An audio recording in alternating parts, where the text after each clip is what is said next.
धनराज वैद्य घर में स्वामी के पास बैठकर स्वामी को भूषण की तरह ही रिझाने की कोशिश करता है ताकि राजा छत्रसाल किसी तरह चंद्रसेन पर आक्रमण कर दे। धनराज कहता है, जो हुआ बहुत ही दुर्भाग्यपूर्ण हुआ मित्र। मैं प्रार्थना करता हूं कि आप जल्द से जल्द स्वस्थ हो जाएं। मित्र, वैसे तो मुझे राजनीति की ज्यादा समझ नहीं क्योंकि मेरा काम वित्त मंत्री का है, लेकिन मैं समझता हूं कि ऐसी हालत में आपको एक विदेश मंत्री के रूप में किसी की सहायता की आवश्यकता पड़ सकती है। अगर मेरे लायक कुछ होगा तो मुझे जरूर बताइएगा, मैं पूरी तरह आपकी सेवा में रहूंगा। स्वामी सारी बात सुनने के बाद स्याही से कागज पर अपनी बात लिखकर धनराज को दिखाते हैं और धनराज पढ़ते हैं। प्रिय विवेक धनराज जी, आप बिल्कुल सही कह रहे हैं। आपको सच में राजनीति की समझ नहीं है। यदि समकालीन स्थिति को ध्यान में रखते हुए मुझे किसी से सलाह लेने की आवश्यकता पड़ेगी तो इसके लिए मैं कभी चंद्रसेन के मंत्रिमंडल में बैठने वाले वित्त मंत्री को कष्ट नहीं देना चाहूंगा। बात रही मेरी जीभ कट जाने की, तो जब मैं गंधार जाऊंगा तो महाराज छत्रसाल को मिलकर स्वयं ही बता दूंगा कि थोड़ी सी गलतफहमी हो गई थी और मेरे लिए महाराज चंद्रसेन के वित्तीय मंत्री काफी चिंतित भी हुए। यदि महाराज छत्रसाल को उचित लगा तो आपकी चिंता दूर करने के लिए उनका कोई ना कोई जवाब आपको आ ही जाएगा। धनराज समझ जाता है कि स्वामी ये कहने की कोशिश कर रहा है कि अगर आपको राज्य बदलकर हमारे साथ आना है तो मैं ये बात छत्रसाल तक पहुंचा दूंगा। यहां बैठकर मेरा दिमाग रिझाने की कोई जरूरत नहीं है। धनराज फौरन वहां से उठकर चला जाता है। महागुरु चंद्रसेन के कक्ष में चंद्रसेन के साथ बैठे हैं। कक्ष में अंधेरा है और खिड़की से आने वाली रोशनी चंद्रसेन के चेहरे पर पड़ रही है। स्वामी से मिलकर आने के बाद चंद्रसेन गंभीर होकर चुपचाप बैठा है। बिना कुछ बोले थोड़ी थोड़ी देर पर शराब की एक घूंट लेकर कुछ सोच रहा है और उसकी आंखें पूरी तरह से लाल हैं। महागुरु भी अनुमान नहीं लगा पा रहे हैं कि आखिर चंद्रसेन के मन के भीतर क्या चल रहा है। महागुरु चंद्रसेन को तसल्ली देते हुए कहते हैं, स्वामी की बात को गंभीरता से मत लेना। वो सिर्फ अंधेरे में तीर मार रहा था। देख रहा होगा कि बलराज का नाम सुनकर हमारे चेहरे पर कोई शिकन आती है या नहीं। उसे शक तो जरूर हो रहा है कि बलराज इतने समय से नहीं दिख रहा है और जानने की कोशिश भी करेगा। और अगर उसे सच का पता चल गया तो उसे यही लगेगा कि हम कमजोर हो गए। इससे पहले कि महागुरु अपनी बात पूरी कर पाते, चंद्रसेन इतनी जोर से उन पर चिल्लाता है कि महागुरु भी सहम जाते हैं। कमजोर हो गया हूं मैं, सच है ये। महागुरु भी अपनी कुर्सी से घबरा कर उठ खड़े होते हैं। चंद्रसेन अपने हाथ से शराब का प्याला जमीन पर पटकते हुए कहता है, राजनीति, राजनीति, केवल राजनीति। मेरे बेटे को मार कर चली गई वो लड़की, बलराज को। ये महल, ये राज्य, ये सत्ता किस काम की है मेरे? क्या करूं मैं इसका, बताओ। चंद्रसेन महागुरु के पास आकर कहता है, मुझे तुम्हारी सांत्वना नहीं बल्कि उस लड़की से बदला चाहिए महागुरु। अगर तुम नहीं दिलवा सकते हो तो खुद को योग्य साबित करने का प्रयास छोड़ दो, क्योंकि तुम्हें मैंने राजनीति करने के लिए नहीं रखा था। उसके लिए धनराज और भूमित है मेरे पास। मैंने तुमसे ऐसी चीजों की अपेक्षा की थी जो कोई साधारण व्यक्ति मुझे नहीं दे सकता। तुम्हारे हर तरह के प्रयोग के लिए मैंने सब कुछ मुहैया करवाया क्योंकि मुझे चमत्कारी शक्तियां चाहिए थी और तुम यहां बैठकर मुझे राजनीति सिखा रहे हो। महागुरु कहते हैं, लेकिन राज्य चलाने के लिए, चंद्रसेन बात काटते हुए कहता है, राजनीति नहीं चाहिए होती है। राज करने के लिए राजनीति नहीं, ताकत चाहिए होती है महागुरु, ताकत। सैनिक बल में पूरे महाजनपद में मुझसे ज्यादा ताकतवर कोई नहीं, लेकिन मेरी शक्तियां वहां कमजोर पड़ती हैं जहां से उस महंत दिग्विजय नाथ का चमत्कार शुरू होता है। अपनी आंखें खोलो और कुछ करो महागुरु। काली वैद्य, काला जादू, कुछ भी करो, लेकिन मुझे शक्तिशाली बनाओ। इतना शक्तिशाली कि वो लड़की तो क्या, उसके जैसे 100 चमत्कारी ताकतें भी मेरे सामने कुत्ते की तरह धूम हिलाने लगे। और अगर नहीं कर सकते तो बार बार मुझे आकर मत सिखाया करो कि राज्य कैसे चलाना है। महागुरु समझाते हुए कहते हैं, चंद्रा, जो तुम मांग रहे हो ये मत समझना कि मेरे लिए देना कठिन है। काली विद्या, काला जादू, शक्ति पाने का बहुत ही आसान तरीका है, लेकिन उन शक्तियों की बहुत बड़ी कीमत चुकानी पड़ती है। चंद्रसेन कहता है, मुझे मंजूर है, मैं हर कीमत चुकाने को तैयार हूं महागुरु, लेकिन मुझे किसी भी हाल में ऐसी शक्ति चाहिए जिसकी कोई सीमा ना हो, अपार शक्ति। महागुरु थोड़ी देर तक सोचते हैं और फिर कहते हैं, ठीक है चंद्रा, अगर तुम कीमत चुकाने को तैयार हो तो मुझे 1 दिन की मोहलत दे दो। चंद्रसेन कहता है, तुम मेरे साथ 20 साल से हो, मैंने तुम्हें 20 साल दिए हैं, 1 दिन की मोहलत क्या ही मायने रखती है। महागुरु कहते हैं, रखती है, क्योंकि मैंने अब तक अपने ज्ञान का वो वर्ग इस्तेमाल नहीं किया था जिसमें मुझे संकोच होता था, लेकिन जब तुम कीमत चुकाने को तैयार ही हो तो मुझे अब कोई संकोच नहीं। ये कहकर महागुरु वहां से चले जाते हैं।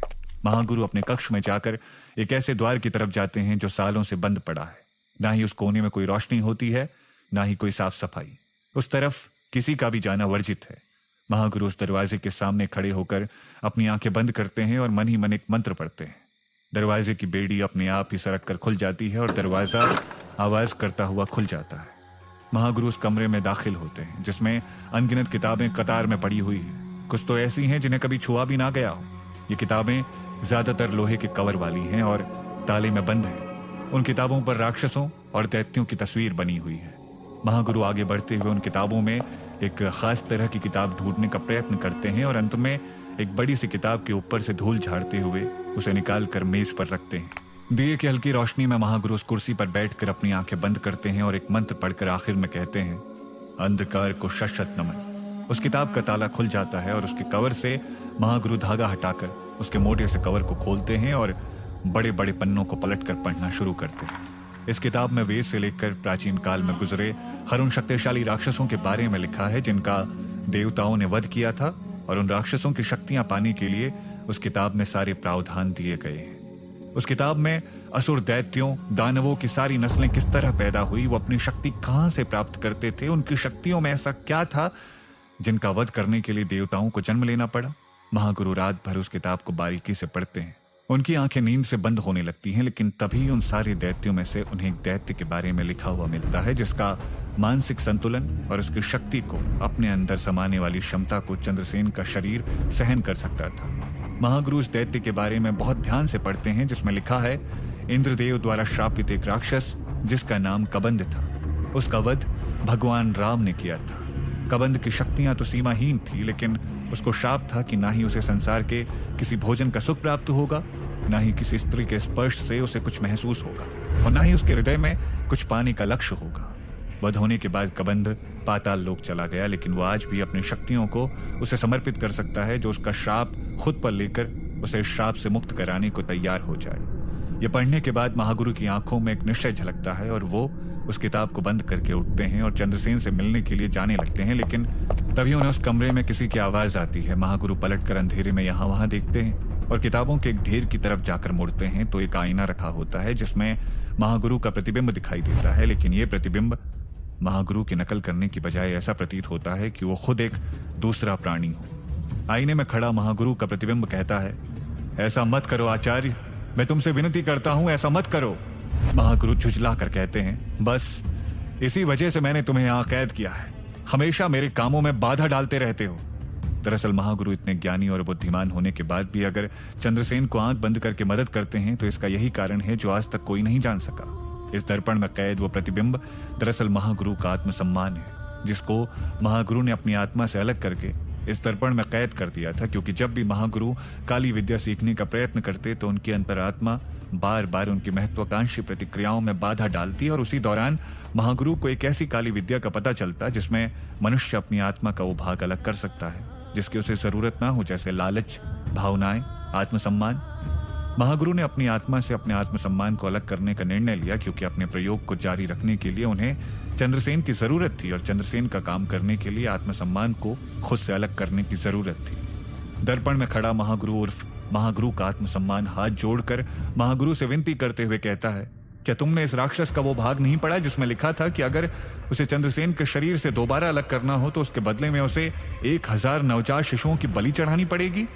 महागुरु मुस्कुराते हैं और कहते हैं, कमाल की बात है, मैंने पढ़ा लेकिन मुझे कुछ महसूस ही नहीं हुआ, जैसे वो खंड किसी काम का ही ना हो, क्योंकि वो केवल जमीर को झंझोड़ने वाला खंड था और तुम तो यहाँ इस दर्पण में कैद हो।